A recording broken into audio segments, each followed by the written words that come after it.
Narayana namaskrityam naram chaiva narottamam devim saraswatim vyasam tato jayam udirayet. Om namo bhagavate vasudevaya.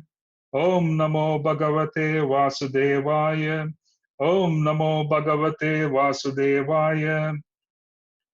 Hare Krishna. So thank you for joining us for our weekly summary of the Srimad Bhagavatam. We are on the second canto, and if you're attending for the first time or you haven't started out, and this is your first or second time, we just want to give you some context. We are in the second canto. We concluded the first and second chapters. I'm just going to run through a small, I would say, brief or summary of the previous sharings of this week. And then what we would do is that we would start a fresh chapter, which is chapter 3. Chapter 3 is entitled Pure Devotional Service, the Change in Heart. So the previous chapter, which is the second chapter of the second canto, it focused on a few things. Number one, it focused on the aspect of reaching Krishna. Because towards the end of the first canto, to remind everyone, Parikshit Maharaj had assembled, and Sukadev Goswami had assembled, and he had started the Parayana in the second canto. Right at the beginning of the second canto, Srila Sukadev Goswami chants Om Namo Bhagavate Vasudevaya, and he begins the second canto, which is in really the beginning of Srimad Bhagavatam, the rendering of Srimad Bhagavatam by Sukadev Goswami. And when he starts with the chapter, which is the first chapter, he praises Parikshit Maharaj for asking questions that are most relevant for the whole of the universe. So it is not that he was asking a question which is just specifically oriented towards his circumstance. He was asking a question which was actually relevant and very powerful and very needed for the whole universe. So everybody is going to benefit by your question, because your question was so profound that the answers to that question would answer the questions of many. So this is how Sukadev Goswami starts the first chapter. And then he goes on to describe how one should start. The actual description of how one should start preparing to transition from this planet is begun in the second chapter. Because the Srimad Bhagavatam is a transition. It actually starts with a transition. The need of the hour is Parikshit Maharaj has been given 1 week, and within that 1 week, he has to prepare. He has to accelerate his preparation. He has to become ready because he's going to transit. So he's going to make a transition. He's going to leave his body and go on to his next situation. Because he's going to leave his body and he's going to go on to the next situation, this is called a transition of the soul from one circumstance to the other. Just as much as transition, even in this world, requires preparation. So we give the example of a student who goes from one grade to another. So passing from the 8th grade and going on to the 9th grade in school is a transition. So it has exams, it requires prepping, there are teachers, there are certain efficient methods that are being discussed. All of this can be applied to the transition that we make out of this body into our next circumstance. In other words, we need teachers. We need to have a destination in mind, which is to know where we are heading and what the goal is. We need to have a methodology that we have firm faith in, that has been tested by others, it's been written, and we have deep faith in. And we need to be practicing on a daily basis, because the transition that is going to happen in a few seconds requires a lifetime of practice. If your transition is to a higher station, it requires lifetimes of practice, not just one lifetime. The transition requires lifetimes of practice. In Krishna consciousness, it is said that, and this is according to what we hear from Srila Bhakti Siddhanta Saraswati Thakur, who is the guru of Srila Prabhupada. His statement was that an average devotee would take 3 lifetimes to make it back to Godhead. Then the question is, what was the average in his mind? He was an exalted soul who was on the planet in the early 19th century. Yeah, early 20th century, I would say. And in that particular circumstance, how would we know what his average was? The devotees of those days, when Srila Bhaktisiddhanta Saraswati Thakur was on the planet, they used to chant a minimum of 64 rounds of Mahamantra every day. That was your average. So when he made a statement saying an average devotee in our movement would take 3 lifetimes to make a transition, it gives us a picture. It gives us a picture that this is not just 1 lifetime of preparing. This is 3 lifetimes of preparing. And in these 3 lifetimes of preparing, you have souls who are going to be on this journey with us, from whom we can learn. There are souls who are specifically going to play the role of teachers. There is also the availability of the experiences of others in the form of Shastra.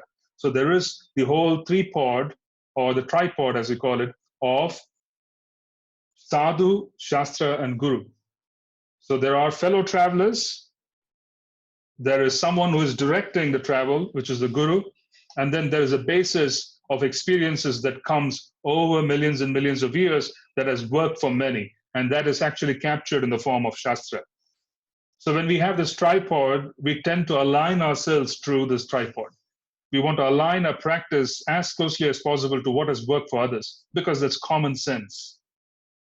It is just common sense to align ourselves to what has worked. Why go about reinventing the wheel? Why not take on the mood of surrender? This doesn't mean that we don't question. It doesn't mean that we don't discriminate. It simply means that we use our common sense to understand that something has worked for others. It has been captured. It has been accepted by authorities. And there have been many who are far, far more accomplished than us who have practically taken this as their authority for life. And then comes the practice. And the practice could be 1 lifetime of prepping. It could take 2 lifetimes of prepping. And the 3rd lifetime could be the transition. Transitions require preparation. So we are students trying to make a transition from one grade to the other. And every student is eager to make transitions. No good student would like to stagnate. No good student likes to stagnate in the same grade lifetime after lifetime, year after year. Good students like to graduate. They would like to experience new phenomena, new challenges as they want to move forward in their service. They would want to see and experience things which are dear to their heart, which they have practiced their whole lifetime for. A new student wants, a good student wants basically to be able to have good practice throughout the year so that he could make the transition comfortably. And if he is a good student, then he has the ability to look forward to the exam. You see, good students look forward to being tested because they're eager to make a transition. And the transition itself is known to them. They're eager to participate. So which is what we are trying to do with Srimad Bhagavatam. In Srimad Bhagavatam, we had one personality, the great personality, Maharaj Parikshit. He was a predecessor. He was a part of this planet 5,000 years back. Yeah, 5,000 years back, in the sense that he was a part of the planet when Krishna was on the planet. He was a part of the planet. So now the transition is being made. And transition basically is being made, and his transition is being described in Srimad Bhagavatam. You have Sukadev Goswami playing the role of a guru, and whatever he speaks is the Srimad Bhagavatam, which practically accounts for the experiences of various personalities with various objectives. Srimad Bhagavatam, if you notice, does not cover a singular objective, even though the singular theme is to ultimately engage in bhakti yoga. But it touches upon different objectives along the way to give us a flavor of what that experience is all about. To give us a sense of, if you do this, this is what you're going to get. You see, we need to have that sense as well, so that there's a relative notion of where we are heading. So there are multiple experiences in Srimad Bhagavatam. You have experiences of those who approach Krishna with an objective of attaining something in life. This is basically a fruit of desire. This is called karma kanda. You worship Krishna, you chant his mantras and perform pujas, and it may take several years to accomplish what we need to accomplish. But we have a goal of attaining something, and Krishna is an instrument because he's God and he has what we need. So we are approaching him, we are asking for it, and we sit down and we offer prayers. That is described in Srimad Bhagavatam as to how someone chanted prayers for attaining a certain material goal. They wanted to accomplish some things, but they called upon names. They called upon Krishna. Krishna appears and grants them the desire. That experience is being accounted for.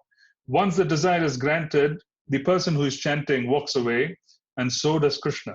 Because they have attained the desire, they go on with doing what they need to do within the realm of the material universe. Then there are those who want more. That is also being described.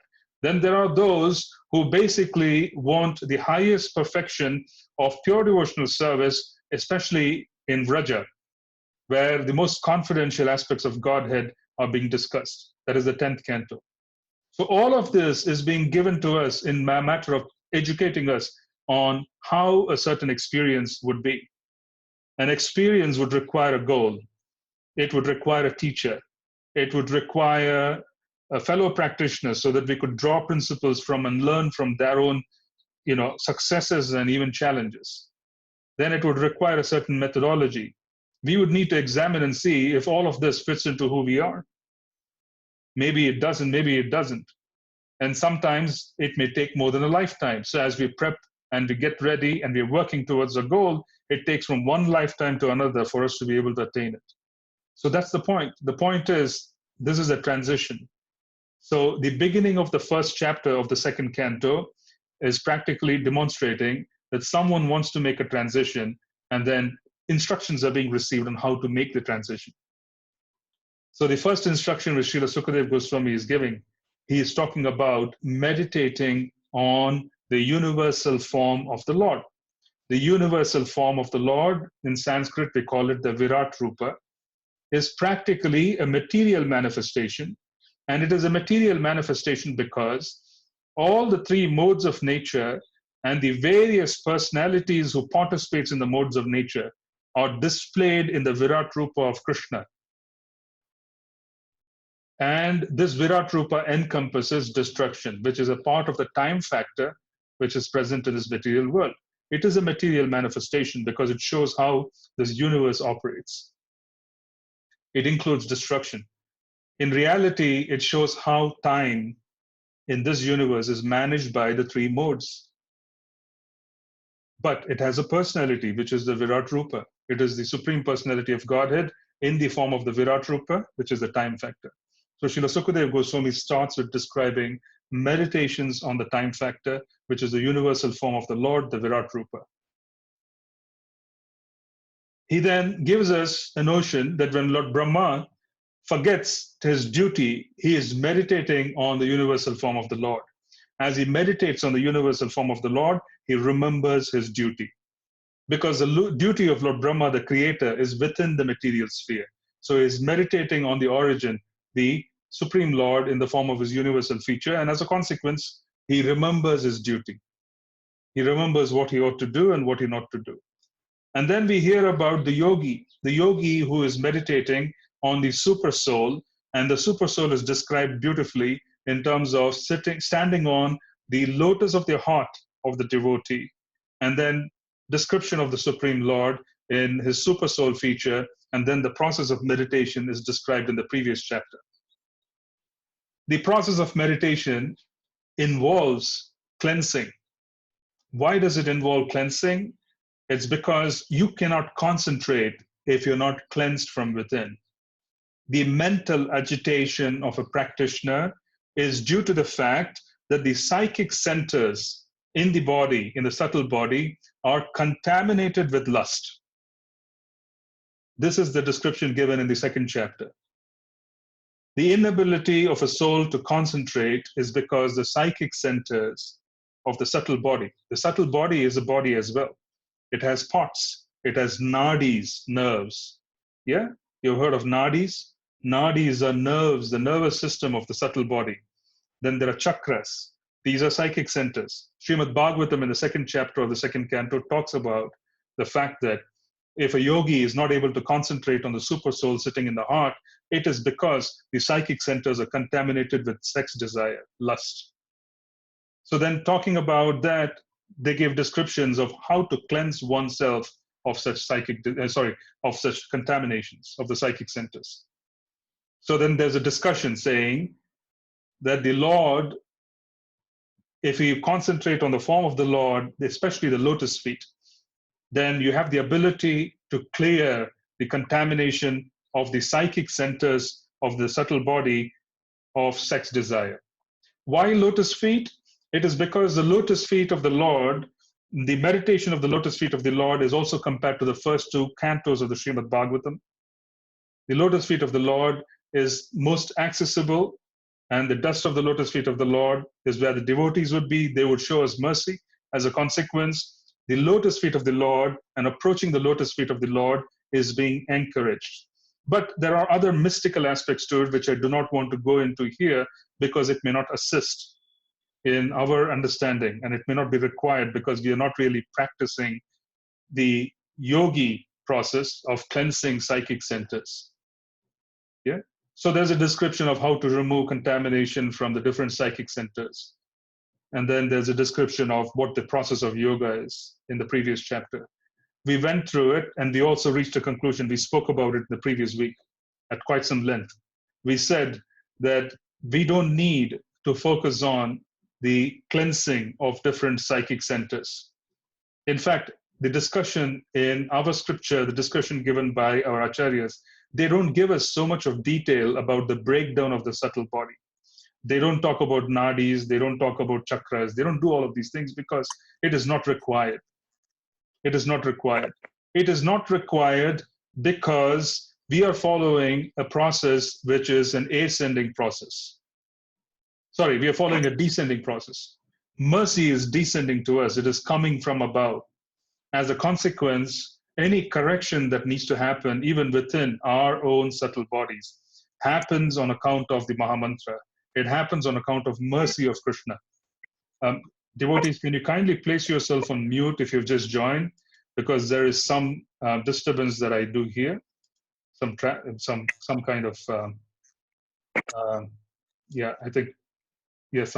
static. So we don't really need to focus so much on specifically focusing on cleansing ourselves of contamination of the psychic centers. We don't need that. In fact, there is no elaborate description of a process that's been given to us which cleanses these psychic centers, which is the chakras, etc. We don't even hear much about it. What do we hear? We hear from our scripture predominantly of the three modes of nature. They tell us, be in the mode of goodness. Yeah, nashta prayeshu, abhadreshu, that which is inauspicious exists in the lower modes, passion and ignorance. So our scripture talks about moving away from passion and ignorance. They do not talk about breakdown of the subtle body into different aspects of nadis and chakras, etc. This is done with the yogis and is required for them because they need to cleanse at very deep levels. They need to manage the process of flow of energy. They need to manage the whole situation because they are managers. Yogis, Ashtanga yogis, they control the process of ascent. They control the process. Yeah? They have to control the process. They manage it. They chant specific mantras for specific times, this, that, and the other. There's elaborate detail on how to do that. We don't do that. We have been given a far more simpler process because our process is descending. Our process depends on kripa. It depends on mercy. As a consequence, the whole program of bhakti yoga that's been given to us is more in terms of how you position yourself to receive. How do you position yourself to receive bhakti? It is not so much that you control so much of your cleansing. Yeah? How many of us even think about cleansing? Not many of us even think about cleansing. We don't think about the chakras. We don't think about the nadis. We really don't think of anything because we even not know about it. And we could just transition. We just don't even need to do any of this. So one needs to be aware of the fact that our process is a descending process. And on account of being a descending process, it has certain great advantages. We do not need to get into the nuts and bolts of the process, the nitty-gritties. You don't need to work through putting everything together. You just need to follow what your guru asks you to do. In fact, the simpler devotee, and when we say a simple devotee, is one whose inside and out are the same. What they think inside and what they express themselves outside are the same. This is a simple devotee. Great success is experienced by those who are simple. And you heard this in Krishna consciousness, that you should make an attempt to be a simple devotee. What does it mean to be a simple devotee versus a complicated devotee? Everybody is simple to one extent, but what does it mean? It simply means that this is a person who is non-duplicitous. What they desire within and what they experience themselves outside, it's all the same. They're completely non-duplicitous. They have a very simple agenda. But because they are so simple and they're accessible, they receive a lot of help. Their life is not very complicated. You receive a lot of help because they're simple. As a consequence, devotees are encouraged to be simple. Simple devotee also means devotees in the mode of goodness. The mode of goodness is a platform of simplicity. The mode of goodness is a platform of simplicity. Why so? Because in the mode of goodness, you don't exert too much energy in managing life. As a consequence, the Brahmanas in general have a lifestyle which is simple enough to manage. They don't have a very complicated lifestyle which is going to require passion. Great amount of passion, if it is going to be required to manage our lives, it means that we are going to find it difficult to prepare ourselves for transitioning. Because our transition, at the very least, requires that we remain on the platform of goodness. If you're on the platform of goodness, then we take off from the platform of goodness. So the whole prepping which is being done by the Bhakti Yogi is to position ourselves in the mode of goodness. And positioning ourselves in the mode of goodness, we then make a transition to the higher realms. So the previous chapter, the second chapter of the second canto, focused on the process that the yogi has to adopt. We spent quite some time discussing the fact that we do not need to do that. And I have not seen success amongst those who have tried it. In fact, I've seen disasters. Yeah, I have seen quite a few problems with people who have tried doing what the yogis do, which is practically to manipulate the chakras, etc. One, that they can get into all kinds of trouble because this is the subtle realm, it is a subtle psychic center, and it can cause a lot of problems because you really don't know what you're dealing with. So as a consequence, the point we want to make here is that there's no encouragement whatsoever from our Guru Varga. There is no encouragement, there is nothing which is being given to us as a process to cleanse specific psychic centers as described for a yogi. Our process, our Acharya Varga, our Guru Varga, they have led lifestyles and they have given us instructions on how to position ourselves to receive. This is being seen in the Goswamis of Vrindavan. You could see it in the Goswamis of Vrindavan. Humility. Mahaprabhu gave us Trinadapi Sunichena Taroriva Sahishnuna.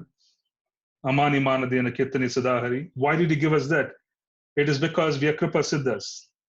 Our whole position is to constantly accept the environment as arranged by Krishna and to have the courage to act upon it. This is our position. This is Trinadapi Sunichena.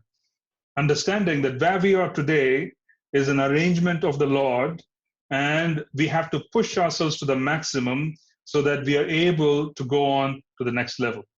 Accepting today as Krishna's arrangement, this is what our Acharya Varga has taught us. They haven't taught us to manage. They have not taught us to manage. It does not mean that there was no planning. There was a lot of strategy. Lord Nityananda, Sri Advaita Acharya, Haridas Thakur, they all sat in Mayapur and planned the Sankirtan movement. Srila Prabhupada used to chant in that spot. Our Goswamis in Seva Kunj used to sit together and strategize on how the movement should be spread. So it doesn't mean that they were not planning. It does not mean that there wasn't strategy involved.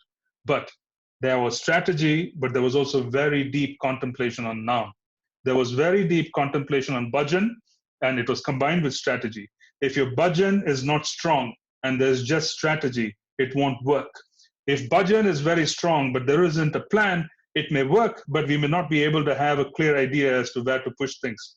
So there's a need for a combination of very, very deep contemplation on Naam, very deep contemplation on Harinam and our bhajan, which is the Panchanga Bhakti, but there also needs to be a plan to move ahead. So this is a combination that's been given to us. Nowhere have they given us any kind of notion that we control the process.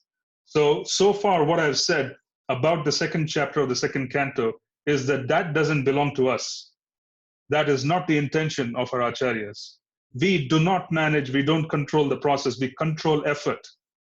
We do control effort, We look at today and say, this is our day, and we have to put our maximum forth. And as a consequence, by putting our maximum forth, accepting today's environment, as complex as the environment might be, that could be economic complications, that could be health complications, that could be relationship issues. All of this is today. We accept it as Krishna's arrangement. This is Trinada Pisunichena. Humility is to accept today as Krishna's arrangement. Accept it. Then we do our very best. Taroriva Sahishnuna. We tolerate the circumstances of today and we put forth our best effort, understanding that whatever has been arranged with love. If Krishna was a part of our life before this day was a part of Krishna's arrangement. It is a part of Krishna's arrangement. Krishna's servants have given their input. So we accept it as Krishna's arrangement. When we accept it as Krishna's arrangement, we act upon it with great courage. Then that is Trinada Pisunichena. This is what Mahaprabhu gave us. Mahaprabhu gave us this combination along with Harinam. He gave us this as a process. So we don't manage purification. Purification is not the goal of Krishna consciousness. Attaining a relationship with Krishna and serving him is the goal of Krishna consciousness. Serving Krishna requires love, Krishna prema. Serving Krishna requires surrender. Without love, there cannot be surrender. As a consequence, prema is required because we can't surrender. Without love and surrender, there cannot be proper service. Because how would you serve if you don't love someone? And how would you serve properly if you're not surrendered? Because you do not know how to please the beloved if you're not surrendered. So as a consequence, our process entails putting ourselves in the position of receiving, working towards what we need to do as given by our acharyas, and leaving everything else as the results to Krishna. Managing it is required as far as our effort is concerned. We don't manage the process of purification. We accept life on a day-to-day basis. We tolerate the circumstances. We do some planning, but we always accept the results as Krishna's arrangement. We could do some planning. There's nothing wrong in planning. But then we accept it as Krishna's arrangement. The results, we accept it as Krishna's arrangement. I planned, I executed. These are the results. These are given by Krishna. Then I start pushing myself towards the maximum I can within the boundary set by that particular circumstance. Then when I reach the boundary, Krishna observes me and he says, you already reached the boundary that I've set. Now let me open the boundary out a bit. Let me give you more. Because now you're able to handle this, let me give you more. This is natural. If you're a good employee and you've done your very best for the previous year, then we get promoted, then we're given greater responsibility. The same position occurs with Krishna consciousness. There's greater freedom as we advance. There's great freedom as we advance.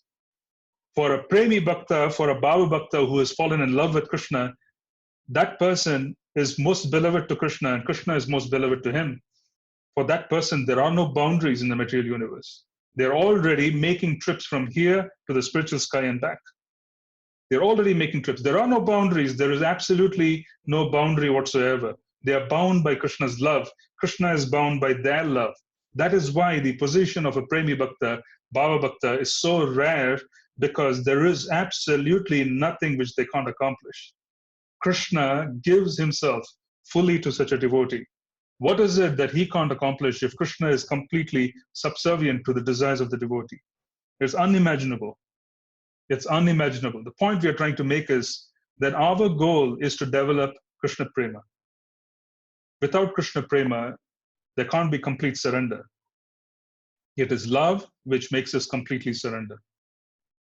Manmana bhava madbhakto madhyaji mam namaskuru. It precedes sarvadharman parityaja mam ekam sharanam vraja. Previous verse is Manmana bhakto madbhakto madhyaji mam namaskuru. There is no question of sarvadharman parityaja without Manmana bhava madbhakto madhyaji mam namaskuru. So the point we are trying to make is our process is mercy driven. It is not driven by effort. It is driven by mercy, but our effort is required simply to align ourselves with the desires of a Guru Varga. So we are aligning ourselves with the desires of our Guru. He says chant 16 rounds and follow 4 regulative principles. He says engage in seva, follow these principles. Then we are doing it because We're wanting to align ourselves with the desire of the Guru because we're completely dependent on his mercy. He represents the parampara in our life. He is practically the Akarshana Shakti of Krishna. He has attracted us. Krishna uses the Guru to attract disciples. So he has attracted us to Krishna. As a consequence, the point we're trying to make is that this transition that we are making is mercy dependent, but we need to put in our efforts. It is not like a yogi transition, which requires that you know all the components of purification. That knowledge is not useless entirely. It is not useless, but little knowledge is, as they say, quite dangerous in the hands of some people. Yeah? Little knowledge is dangerous in the hands of some people. As a consequence, there is no need to explore things which we can't manage and we can't really dedicate our lives to. It is better to dedicate our lives to understanding how to position ourselves to receive mercy, because that is the path given by the Acharya Varga. That is what has been given by the Guru Varga. So we position ourselves to receive mercy. This is extraordinarily important for us to understand that this is the path. So Srila Sukadeva Goswami starts the first chapter of the second canto by talking about how the novice, the beginner, should approach Krishna. He says, meditate on the universal form. The novice needs to meditate on the universal form.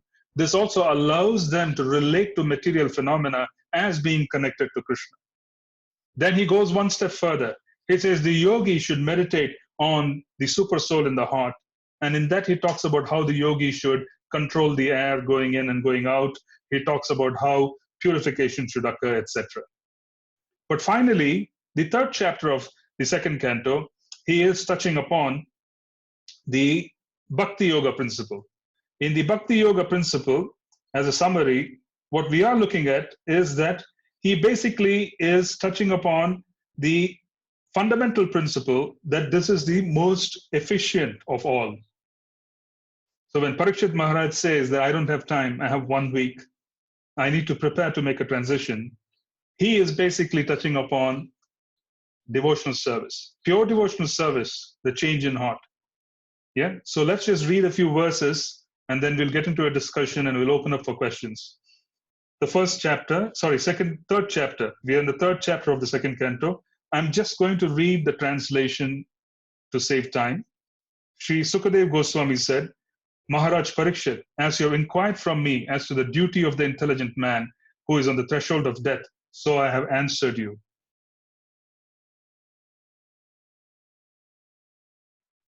One who desires to be absorbed in the impersonal Brahmajyoti effulgence should worship the master of the Vedas. One who desires powerful sex should worship the heavenly king Indra. And one who desires good progeny should worship the great progenitors called the Prajapatis. One who desires good fortune should worship Durga Devi, the superintendent of the material world. One desiring to be very powerful should worship fire. One who aspires only after money should worship the Vasus. One should worship the Rudra incarnations of Lord Shiva if he wants to be a great hero. One who wants a large stock of grains should worship Aditi. One who desires to attain the heavenly planets should worship the sons of Aditi. One who desires a worldly kingdom should worship Vishwadeva. One who wants to be popular with the general mass of population should worship the Sadhya demigod. One who desires a long span of life should worship the demigods known as the Ashwini Kumaras. And a person desiring a strongly built body should worship the earth. One who desires stability in his post should worship the horizon and the earth combined. One who desires to be beautiful should worship the beautiful residents of the Gandharva planet. One who desires a good wife should worship the Apsaras and the Urvashi society girls of the heavenly kingdom. One who desires domination over others should worship Lord Brahma, the head of the universe. One who desires tangible fame should worship the personality of Godhead, and one who desires a good bank balance should worship the demigod Varuna. If one desires to be a greatly learned man, he should worship Lord Shiva. And if one desires a good marital relation, he should worship the chaste goddess Uma, the wife of Lord Shiva. This is a very long list of desires corresponding with personalities who have to be worshipped. This is a part of the Vedas, the Karmakanda portion. This is a summary of the Karmakanda portion of the Vedas, where there are specific prayers, specific personalities. Now, this particular summary also is giving us different personalities with different objectives. So this is something that has been used. Srila Sukadev Goswami is practically giving us a list and corresponding personalities. Now, he doesn't complete the list. It goes on. So we should read the next few verses. This is Karma Kanda that does not particularly involve worship of Krishna. This is Karma Kanda that involves the worship of the separated energies of Krishna. This is Karma Kanda that involves worship of the demigods. Yeah, corresponding results. Srimad Bhagavatam has many instances where Krishna is worshipped for specific results. There are many instances in Srimad Bhagavatam where Krishna is worshipped by the Prajapatis. For example, here they talk about Indra being worshipped for good sex life. I'm bringing that up because there's an example given in the 6th canto where a Prajapati who wants to increase the population of the world wants to be efficient in increasing the population of the world, which is nothing but sex life, by the way. It is nothing but sex life. No matter how you cut it, that's what it is. So he basically worships Krishna. He has a certain mantra which he chants of Krishna's expansions. The Lord appears with weapons in his 10 different hands, and he grants a desire to the Prajapati, saying, now the obstacles that you face would be removed. He comes with 10 different weapons because there are 10 different directions in the universe. There are 10 different directions. Yeah, we have north, we have north, then we have northeast, west, etc. You have 10 different directions. These 10 different directions, there are 10 different weapons with which Krishna appears in that particular situation. You can read it in the Srimad Bhagavatam. And he grants a desire, saying that whatever you desire to do, I will remove the obstacles. I have a weapon for each direction. This is the reason for worshipping and weapons. 10 different directions, 10 different weapons to remove obstacles in each direction, because one wants to engage in karma yoga in this universe, then they need to remove obstacles because there's bound to be obstacles. There is bound to be obstacles. Then Krishna comes with 10 different weapons to remove the 10 different obstacles that can come in the 10 different directions of karma yoga. And the Prajapati's problems are being removed so that he could increase the population of the world. So the point being, here we see a mention of people needing to worship Indra for sex desire, increasing, or rather being more efficient in executing that particular desire. Further in the Bhagavatam, we see a Prajapati worshipping Krishna himself. So there's a distinction between the two. Attaining a goal which is fruitive by worshipping the Supreme Lord versus attaining a goal which is fruitive by worshipping a separated energy of the Lord. There's a distinction. Yeah, and that distinction will be made clear as we progress further in Srimad Bhagavatam. It would give you a flavor that there is a certain goal and a certain process. This is what was attained. This would allow us to set our goals very carefully. Our goals need to be set very carefully as well, because the more sublime a process is if you do not have proper goals, which are cultured by coming in touch with those who have proper goals. It is the association of devotees which can get us proper goals, because they have proper goals and they can, as we call it, rubbing shoulders with those with proper goals would get us proper goals. So in our system, hearing from them would help us understand our goals. So you need to understand a goal. You need to understand what is the process to attain the goal. You need to have practitioners alongside who are fellow travelers who can assist you, because they have experienced their challenges, they have experienced their successes. They have the ability to inspire us, they have the ability to support us. Then you need a guru who is a seer, who practically channels the mercy of the Lord. By serving him, we serve Krishna. All of this is a particular arrangement to attain a certain goal. Now let's look at the next verse. One should worship Lord Vishnu or his devotee for spiritual advancement and knowledge. And for protection of heredity and advancement of a dynasty, one should worship the various demigods. One who desires domination over a kingdom or an empire should worship the Manus. One who desires victory over an enemy should worship the demons. One who desires sense gratification should worship the moon.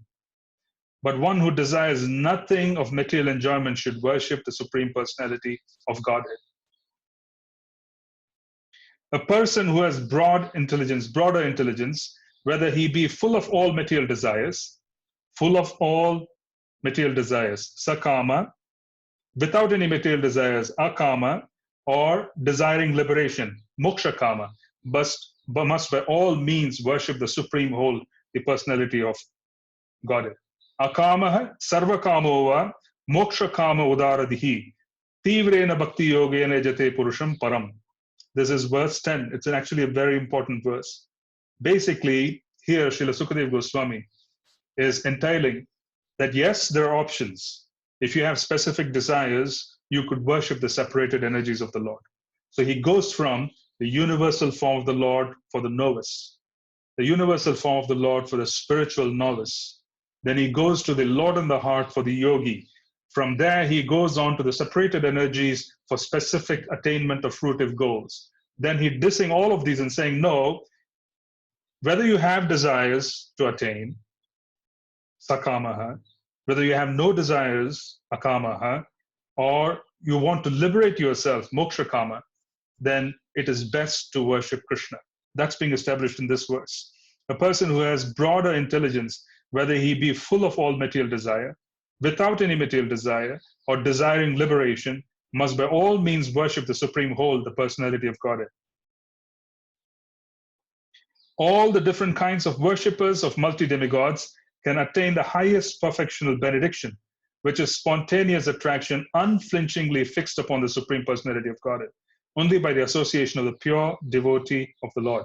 All the different kinds of worshippers of multi-demigods can attain the highest perfectional benediction, which is spontaneous attraction unflinchingly fixed upon the Supreme Personality of Godhead, only by the association of the pure devotee of the Lord. See, in the Bhagavad Gita, in the 7.96 verse, 7.16, we hear about Krishna talking about the four different types of devotees. One who desires wealth, one who wants to end suffering, one who is inquisitive, one who is basically wanting to fix himself in service. He talks about four different types of devotees in the verse 7.16 in the Bhagavad Gita. So this is similarly where there's a description being given of different personalities wanting to attain different goals and their objective being fulfilled by worshipping different demigods. So there's a process. There's a goal. A goal essentially is an objective. Then there's a personality who needs to be worshipped. Then there's a process of worship. So all of this is being described. But then all of this is being thrown aside saying, you may have desires. You may have no desires. Or you may desire liberation, because having desires means our goal is within the material sphere. Moksha kama means our goal is to end the existence in this particular sphere. And akama means you engage in service, you engage in activity for the pleasure of the Lord in certain ways.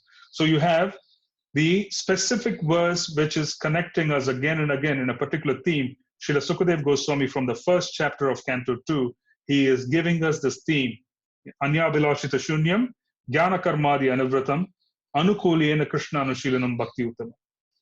Anya Bilashita Shunyam, Jnana Karmadi Anavratam. Jnana is the objective of liberation. Jnana is knowledge that gives us a sense that material objectives in themselves are with a beginning and an end. And because there's a beginning and there's an end, there's a certain duality of experience in the material world. You experience suffering, and then the other side of the coin is you experience some pleasure. The extent to which there is happiness, to that same extent, there's also suffering. It's almost, you can say, directly proportionate. In relationships, if one is very, very attached to a person, losing such a person can cause a proportionate amount of suffering. The suffering is proportionate to the extent of attachment in this world. So someone who is a jnani is observing this phenomenon of people having objectives within this material sphere, even if it is within this material sphere, even if it is in a higher planet. In the previous discussion last week, we spoke about how the residents of Maharloka They leave Maharloka and migrate to higher planets during the end of Lord Brahma's day, because the lower planets are being destroyed, and the scorching heat from such destruction touches the residents of Maharloka as well. So it is like saying that I have lived in Maharloka for how many years? They're talking about a phenomenal amount of years. I think it was 3 billion, 300 million years.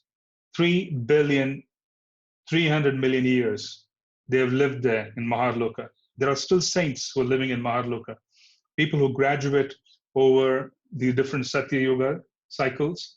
There are great personalities who have participated in the Satya Yuga cycles in the day of Lord Brahma. They graduate and they go to Maharloka, they go to Janaloka, they go to Tapaloka, okay? And then they go sometimes to Satyaloka.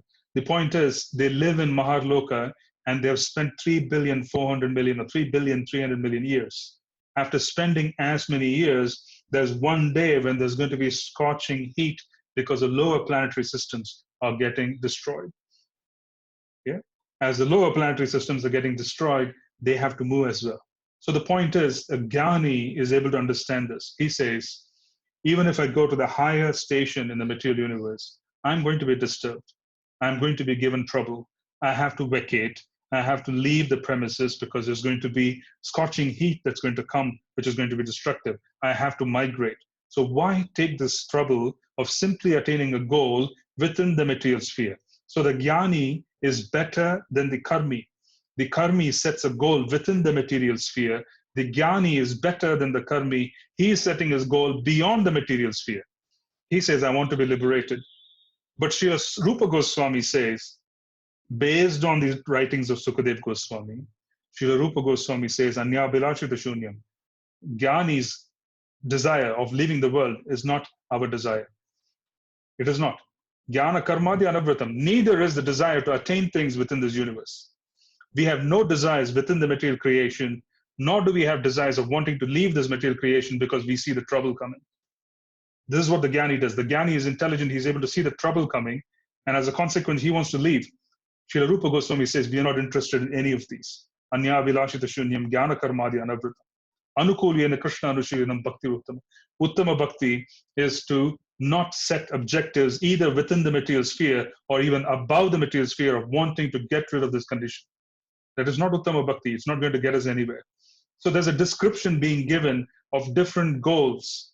But then there's also a certain education that's being given here, saying even if you have goals within this universe, even if you have goals of wanting to liberate yourself from this universe, worship the Supreme Lord. That is Srila Sukadev Goswami's observation in this particular verse. Worship Him. You worship Him. And that particular fact of attaining goals by worshiping the Supreme Lord is described in the various cantos of Srimad Bhagavatam. In Srimad Bhagavatam, you will see multiple goals being discussed. You will also see multiple advice being given, many different advices, many different perspectives. And you would be seeing this because there are many different personalities with objectives which are not very qualified to reach the supreme goal of what is being given in Srimad Bhagavatam. So they're given advice at different stages. There are different personalities who come and advise them. So I will give you an example of someone who was worshipping Krishna for the ability to expand the population. Yeah? Now that is a goal. If you want to worship Lord Indra, then he strengthens the senses. And as a consequence, one is able to engage in sense gratification. The same personality worships Krishna and says, I have so many obstacles. Please, Krishna, remove these obstacles. I want to fill the world with population because that's my service. And then he's being given an opportunity to do that as well. So that is a very, very important turning point. So we started out with universal form. We went on to the yogi in the heart. We then went on to the separated energies of Krishna, as described earlier on in this chapter. All along, Srila Sukadev Goswami is stressing upon Anya Vilashita Shunyam Jnana Karmadi Anavritam. Anukulyena Krishna Anushilanam Bhakti Uttama. The entire principle of Krishna consciousness written by our Guru Varga has been taken from Srimad Bhagavatam. Everything we read from our Acharya Varga is from the Srimad Bhagavatam. It is in the Srimad Bhagavatam. They have laid a foundation based on the principles of Srimad Bhagavatam. So that is being described here. All the different kinds of worshippers of multi-demigods can attain the highest perfectional benediction, which is spontaneous attraction, unflinchingly fixed upon the Supreme Personality of Godhead only by the association of the pure devotee of the Lord. What does he say here? He is practically telling us bhakti, devotional service. It is not directly given by Krishna. It is given by association with the pure devotee of the Lord. It is quite extraordinary. Bhakti is held in the heart of the devotee. When we associate with the pure devotee, Bhakti Devi from the heart of the pure devotee, through sound vibration of the instructions and the discussion of Krishna Katha and Kirtan, passes into our ears and establishes herself as faith in our heart. This is how it works. And that process is being described here. He says, you cannot get bhakti anywhere. Srila Sukadeva Goswami is making a mention saying, yes, all of this can be attained, but if you want spontaneous attraction, which is unflinchingly fixing yourself on the Supreme Personality of Godhead, then that can happen only by the association with the pure devotee. Because Parikshit Maharaj, he has 7 days to live. Why would he be interested in attaining a strong body? Why would he be interested in eternal fame? Why would he be interested in solving some issue? He is wanting to go and serve and develop sambandha with Krishna. Srila Sukadeva Goswami is saying Krishna Sambandha is not available anywhere but in the association of pure devotees. They carry Sambandha in their heart. When they speak, the Sambandha goes from their heart into our ears. The faith they have received is through experiences. Someone has seen Krishna. They have seen the divine couple. They have seen the pastimes of the Lord in Braja. When they have seen the pastimes of the Lord in Braja, they have developed experiences in their heart. These experiences are passed on when they talk to their disciples. The faith goes from their heart into the ears of the disciple because they speak in sound vibration. The sound vibration carries faith. The association is such that they develop this attitude. They have this faith, they have this experience, they have bhakti in their heart. The disciple is serving the spiritual master. And as a consequence, the moment the disciple serves the spiritual master becomes pleased. When he gets pleased, from his heart, Bhakti Devi, which is Krishna Sambandha, moves from the heart of the spiritual master into the heart of the disciple through sound vibration. That's why it's so important where the mantras are passed on by the chanting of the Guru, the instructions being given, which can also be said as sound vibration. So we receive faith because they have seen Krishna and they have this particular experience in their heart.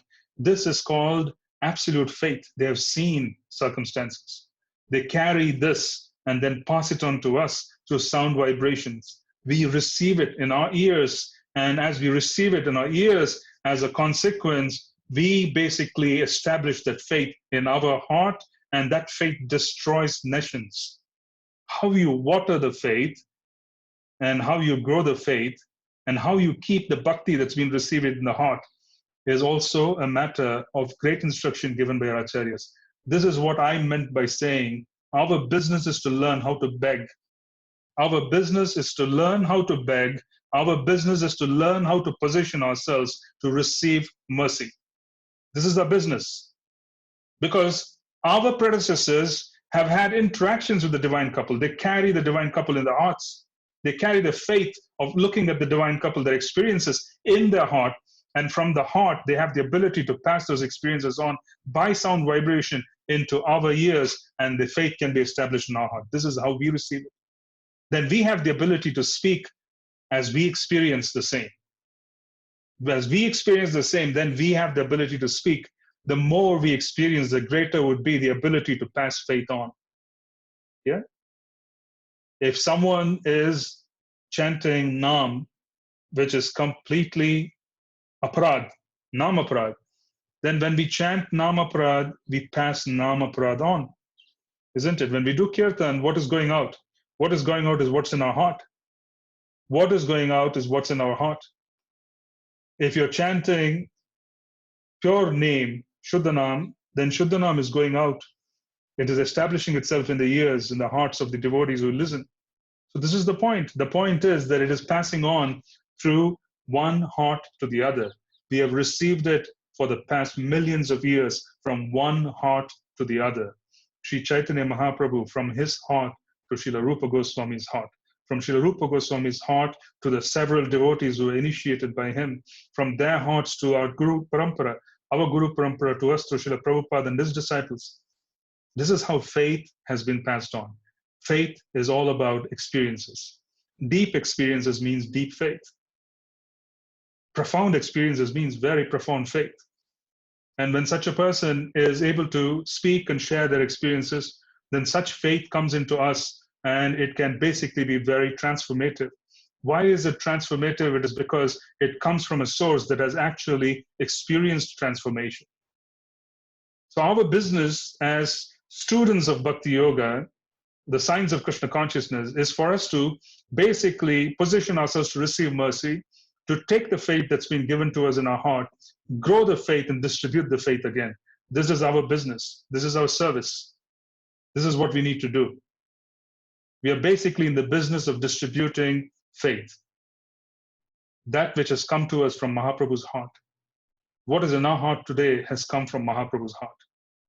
He has spoken to Rupa Goswami. Srila Rupa Goswami has spoken his faith to his disciples. Disciplic succession is all about transmitting faith. It is all about giving Krishna Sambandha. That's what we are doing. So Srila Sukadeva Goswami is saying that all the different kinds of worshippers of multi-demigods can attain the highest perfectional benediction, which is spontaneous attraction, unflinchingly fixed upon the Supreme Personality of Godhead, only by the association of the pure devotee of the Lord. Only by association of the pure devotee. Can Krishna give Krishna Prema? Krishna cannot give Krishna Prema, but Srimati Radharani can give Krishna Prema. Krishna Prema is to love Krishna. The maximum amount of love is in Srimati Radharani's heart. When Krishna comes as Mahaprabhu, that is Krishna with Radharani's heart. He carries the maximum amount of love, Mahabhav, for Krishna himself. That's why Mahaprabhu can give Krishna Prema. The personality of Godhead in Raja, Krishna, he can't give because he is not carrying Krishna Prema. Srimati Radharani is carrying Krishna Prema. So we have a lot of emphasis on Srimati Radharani in our parampara. Why so? Because she carries Krishna Prema to the fullest extent in her heart. When she descends as Mahaprabhu, this is basically Krishna carrying Radharani's bhakti in his heart. Then he has the maximum amount of bhakti one can imagine. Then he has the ability to distribute it. He also has the ability to empathize with a separated soul such as us. He looks at us and says that I can't stand separation even for a single moment. How is it that you have separated yourself from my beloved for millions of years? He has the ability to empathize. And then out of such empathy, the compassion that comes and flows is given in full to Nityananda Ram. Lord Nityananda carries the compassion of Srimati Radharani. Lord Nityananda carries the compassion of Srimati Radharani because that is what is in the heart of Mahaprabhu. And he distributes that, crying, because he is able to see the suffering. He can understand what it is to be separated from Krishna. We cannot understand. We really can't because we haven't experienced what it is. But Lord Nityananda can because he is carrying Srimati Radharani's mercy in his heart. It's fascinating to see how this is being passed on. All we need to do is just position ourselves to receive it. And positioning ourselves requires a simple focus on the principles given by our Guru Varga. It is nothing for us to attain here. There's nothing we can do to attain what's being given. There's no qualification that we can have. None of us at any given time are qualified to be a part of this movement. Nobody is qualified. Nobody. Nobody is qualified to be a part of this movement. Nobody can claim qualification to be a part of this movement because nobody is qualified. We can only participate. We have been given a chance. We hold on to our bags, bead bag, and we just participate. How do we participate? We nurture the faith that's been given. We're very careful. We now understand the faith has come from Mahaprabhu's heart. This has come from Srimati Radharani's heart. Her experiences have been passed on over disciplic succession to her followers, and they have come to us. So we nurture that faith with great care. We don't lose it. We hold on to it for dear life. And then we nurture it, we water it, and we grow it. And then we distribute it. Because if something really is in the heart, it will get distributed. It will get distributed. It will get heard. Whatever was written under the trees of Vrindavan 500 years back, not one Goswami in our line wanted to get published. They had no notion of wanting to publish themselves. Did they want to publish a book? No. They chanted purely and they recorded their experiences and passed it on. So if there was something wonderful that needs to be shared in Krishna consciousness, it will find its way out. And it will exist throughout time, which is what we noticed 500 years back. Whatever realizations they had, it was recorded. And here we are in 2020 talking about it. This is called realization. This is called spiritual potency because it can't be destroyed by time. And it gets passed on by disciplic succession. That's why it's alive. It's pure. I'll stop here in this verse and I'll see if I can take any questions so far. This is verse number 11. And then in the following week, we would continue our discussion.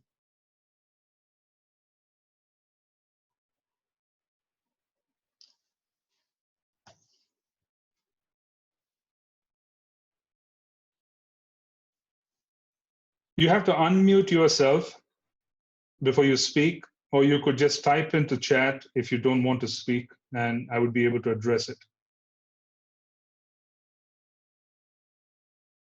Hare Krishna, down, Prabhu. Thank you for a class. Can I just ask a question? How do we get mercy of Radharani? How do we get mercy of Radharani? Yes, we get mercy of Radharani by serving Lord Gauranga. You see, the beauty of Lord Gauranga is that he is both Radha and Krishna. We serve Lord Gauranga, we get everything. This is the opinion of our Guru Parampara. This is especially shared by Srila Vishwanath Chakravarti Thakur in his writings. In the Ragavartama Chandrika, Srila Vishwanath Chakravarti Thakur talks about the fact that serving Lord Chaitanya is all we need to do. So if we understand the mission of Lord Chaitanya, what is the mission of Lord Chaitanya? He wanted his name to be spread in every town and village. When we participate in the spreading of the mission of Lord Chaitanya, we receive Radharani's mercy. We are helping Lord Nityananda. By helping Lord Nityananda please Lord Chaitanya, we also get Lord Chaitanya's mercy. By getting Lord Chaitanya's mercy, we are literally coming in touch with Radharani's kripa. Because Lord Chaitanya's mercy is Srimati Radharani's mercy. So we need to just participate in the movement. We need to dedicate ourselves in being able to spread the mission of Lord Chaitanya. That in turn would get us what we need. We don't basically need to do anything extraneous other than participating sincerely in this movement.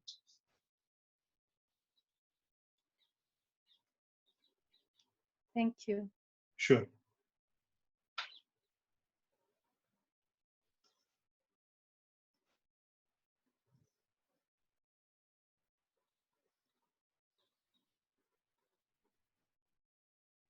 Any other question or comment?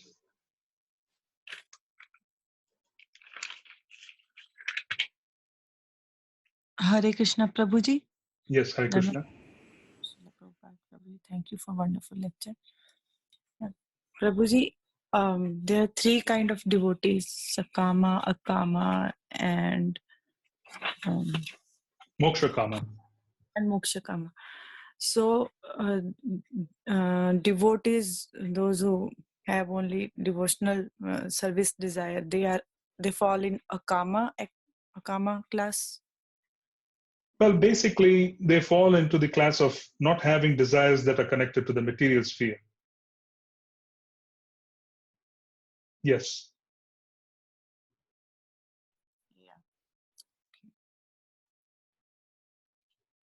And we said that whatever goals we have, what material goals or liberation, goal. Liberation is the goal. Whatever goals we have, we should worship Krishna. So this is recommended. Yes. So that still there is 10th offense to not have complete faith in chanting of holy name and maintain material attachments even after understanding so many instructions on this matter. So I'm focusing more like to maintain material attachments to, even after understanding so many instructions. Like I want to focus that we every day we hear and we read, but we still have material attachments. So when we are chanting, still it is offense against holy name. Yes, because the reason it's the 10th offense. What is the 10th offense? The 10th offense is what you're talking about. Maintaining material attachments even after receiving so many instructions on the topic. But then before you go to the 10th offense, you have to go to the first offense. What is the first offense? Blaspheme devotees who have dedicated their life. So our problems start with Vaishnava Aparadh. Once there is Vaishnava Aparadh, there's confusion. We forget the philosophical instructions given by the Guru, then there's Guru Aparadh. And then it flows finally to having material desires even after receiving so many instructions. So this is one way of understanding that after having so many opportunities, if anything can block us, it is Guru Aparadh, it is Vaishnava Aparadh. This is one understanding. I'm just giving you an understanding. I'm not saying you do have the problem, yeah? I just want you to be clear. This is a class. I have, X number of people participating, so I'm giving a general answers. So one way to understand if there is a struggle is that if I'm committing the 10th offense, it's because I've committed the first offense. And as a consequence, I'm committing the 10th offense. That's one way of understanding it. The other way of understanding this circumstance is that, yes, I predominantly desire the goals given by Krishna consciousness, but I do have other desires as well. But I'm trying my best to orient my life and move towards the goal of Krishna consciousness. So when Krishna is looking at our hearts, he is not really nitpicking, saying, you have this goal, that goal. He's not doing that. He's saying, yes, you have certain distractions, but you also have a predominant goal of proceeding and coming in my direction. As a consequence, I will help you. So he sends people to us to guide us, to assist us, etc. So we want to understand that we belong to the second category. If we belong to the first category of committing Vaishnava Aparadh, then we should be super careful because it's a huge issue. It's a huge issue. It's basically a huge block. It's a very big block. So we need to identify and we want to be careful about the first set of things that we spoke of. So the 10th offense can be caused by Vaishnava Aparadh, and it can also be caused by a situation where we are proceeding in the direction, but we are predominantly focused on Krishna consciousness. But because the process itself is gradual, we are still experiencing desires that are connected to this world. So we slowly, steadily progress further, saying, Krishna, yes, this is my station. I really want to concentrate. What is it that I can do? So personal prayers can be offered. So that is the whole process of Anartha Nivritti. Anartha Nivritti is all about the 10th offense. 10th offense is to have desires, anarthas, in the heart. Anartha Nivritti is to be completely free from the 10th offense, which means completely free from the previous 9 offenses. Yeah? So that's what it means. So I hope this makes sense. Thank you, Prabhuji. Sure.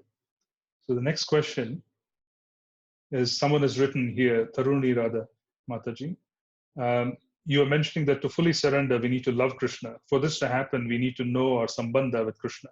So what we chant, should we desire for sambandha with Krishna or have the pure desire to serve Krishna? Can you explain on this, Prabhuji? See, sambandha, you need sambandha to serve. You are a mother. Unless you know that you are a mother, you would not know what to do in the role of a mother. In a similar fashion, unless we know what a relationship is, we would not know how to serve Krishna. So Krishna Sambandha precedes service. That's a fact. Now the question is, do we have Krishna Sambandha? Our progress and our faith is all simply a matter of degrees of Krishna Sambandha. If there's very deep Krishna Sambandha, then when Mother Yashoda, who has deep Krishna Sambandha, Mother Yashoda does not have to be told who she is in relationship to Krishna. She knows that she is the mother. When she is calling Nam, when she says, Krishna, come here, that is Shuddha Nam. She doesn't have to work to purify herself to understand that relationship. But we need to understand what is our relationship with Krishna. So that is the whole purpose of developing Sambandha, Krishna Sambandha. What is it that we do to develop Krishna Sambandha? Krishna Sambandha is also a matter of mercy. We chant. Harinam has the capacity to unfold our relationship with Krishna. So we chant very sincerely. We read Srimad Bhagavatam. We associate with those who have faith. We serve the Dham, and we also worship the deity. These are the 5 main angas. By doing all of this, we are increasing our Krishna Sambandha. By increasing Krishna Sambandha, we automatically improve our service, our attitude as well. So this is how it works. It's a combination of doing what is required so that we come closer and closer to understanding our eternal relationship. And this eternal relationship is revealed to us once the anarthas disappear. Krishna is waiting for the 10th offense to recede. He is just waiting for the 10th offense of Harinam to recede and to disappear. When that happens, then Krishna Sambandha is revealed to us by the mercy of our predecessors. It's mercy. It is revealed to us. When Anartha Nivritti is done, then one develops an understanding with greater level of clarity on who they are in the spiritual sky. And then the struggle when we are chanting Harinam of committing Namaparad, it ends for most part. That is why in the Srimad Bhagavatam we talk about Nashta Prayeshu Abhadreshu, Nityam Bhagavata Sevya. If you study the Srimad Bhagavatam, hear the Srimad Bhagavatam, participate in Bhagavatam on a daily basis, which is essentially coming in touch with Krishna, then all the inauspicious things which are anarthas in our heart will disappear for most part. Then from particular level of Nishta, then we go into Ruchi, Ashakti, and Bhava. This is all increasing levels of Krishna Sambandha. Right now, the knowledge that we have is we are either Krishna Das or Krishna Dasi. We invest more and more into Krishna Das and Krishna Dasi, and then we reach a point of being able to serve Krishna with love. So Krishna Sambandha is the goal because Krishna Prema is the goal. We basically are wanting to love him, we are wanting to serve him, but how do we love someone if we do not even know who he is, if we don't understand who we are? What is our service? How can you talk about Abhideya when Sambandha is not clear? So that's what is being talked about here.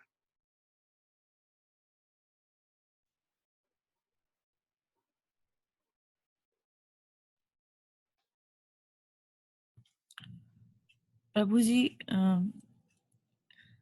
if someone is more attractive to Radharani than Krishna, then is it okay? Yes, it is fine. We just want to be doing things in line with what our acharyas have been given. It is perfectly fine. We don't see this is a natural process. It shouldn't be directed by preferences. This is a natural process. It is a natural process. It's a natural process. Bhakti is a natural process. We can't really say that one has to do it one way or the other. Yeah. So what we need to do is basically just follow the process, and whatever accepts, whatever comes through, which is in line with what our acharyas have given, we accept it, which is perfectly fine.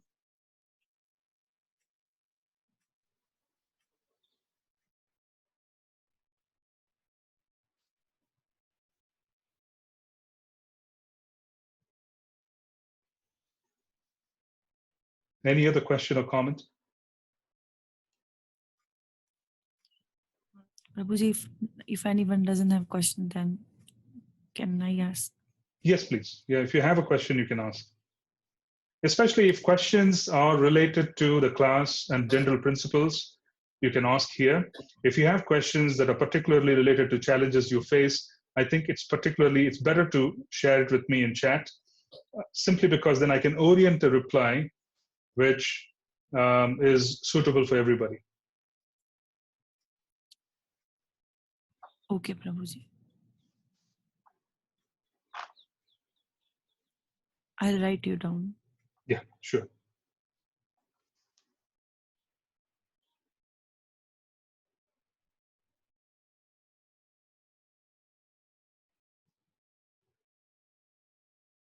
Anything else?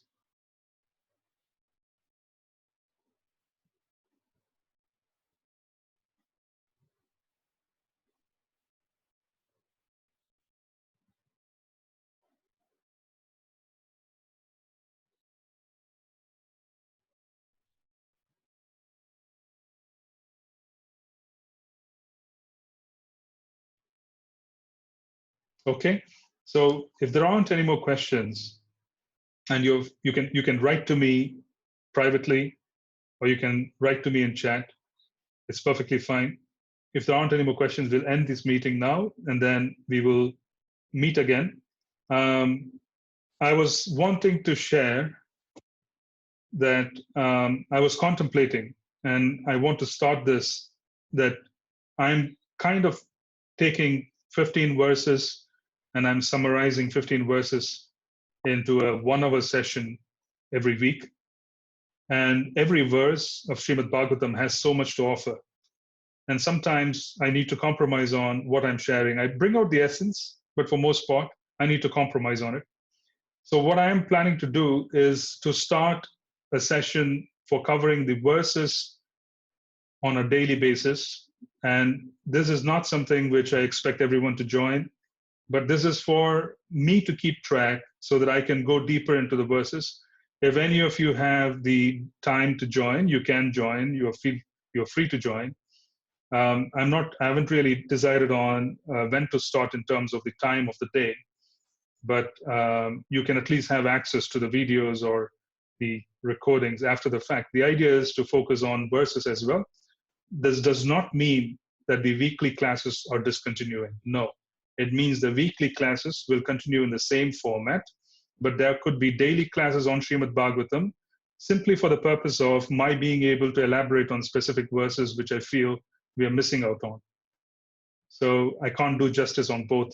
Having a weekly session which is just giving you, um, 10 verses, 15 verses, etc., all put together in one session, it sometimes doesn't do justice because you can elaborate, you can share, and it helps with this as well. So I will reach out to you via the WhatsApp group, or if this thing happens, I should be starting it soon, and I'll reach out to you. I guess it may work this time simply because everyone is home, and you might be more flexible than you would be if you were to be working, going out to work, that is. So it might work, it might help, but I plan to do this because I don't feel comfortable with just stopping with a weekly summary where I'm putting 15 verses together. It may work for some, but it may not work for others. I feel that I could do a little better if I could focus on specific verses. So anyways, I'll reach out on the group, and Mayapur Madhava Prabhu or others, they could just circulate it to the congregation on the Facebook pages if they feel that that is something that the congregation can use. Yeah, I'll reach out. So thank you so much for being a part of this and encouraging me and allowing me to serve you. Wish you all a very safe week ahead, year ahead, whatever it is ahead. Hare Krishna. Prabhuji, Yes. Prabhuji, Hare Krishna. Prabhuji, why can't we,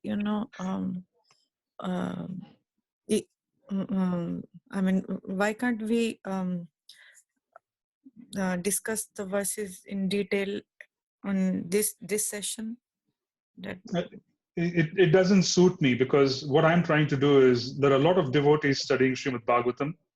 Some of them use this, some of them teach their groups after using this, in certain ways. And what they do is basically we draw certain principles, and we basically draw certain principles, and we put together the most important, I would say, journey which is being specified by in that particular chapter, and we put it forth. Again, the daily sessions may not be detailed study of the verses. I could be doing more than one verse. I'm simply wanting to, for my own purification, have a fixed time of being able to share Srimad Bhagavatam. And if that allows me to expand on the verses. It's fantastic, but it is not going to replace these weekly sessions. These weekly sessions work for many. So I don't want to replace it either. Yeah. Because what we do here is that I give some practical insight on how this is to be applied. So this works for a lot of people. Yeah. So I'm not going to discontinue this, but I'm just saying that I'm going to do that because it's just something which I want to do so that I can keep in touch on a daily basis and I can expand the discussion. Then there are those who feel like participating can participate. If they can't participate in the pace in which I would like to do so, they can hear me in SoundCloud or on YouTube at their own pace. All of this works well. Yeah, that's what I meant. Thank you, Prabhu. Sure. Hare Krishna, Prabhu. Just one question, Prabhu. Yes. Yeah, my brother is also listening to this class, and he's when you mentioned about demigods, so he's just asking me like, is Prabhuji suggesting to worship demigods or not? Oh no, I wasn't suggesting. I was basically, the verse is talking about the fact that there are many objectives. When you have so many different objectives, there are so many different personalities who can be worshipped to attain those objectives.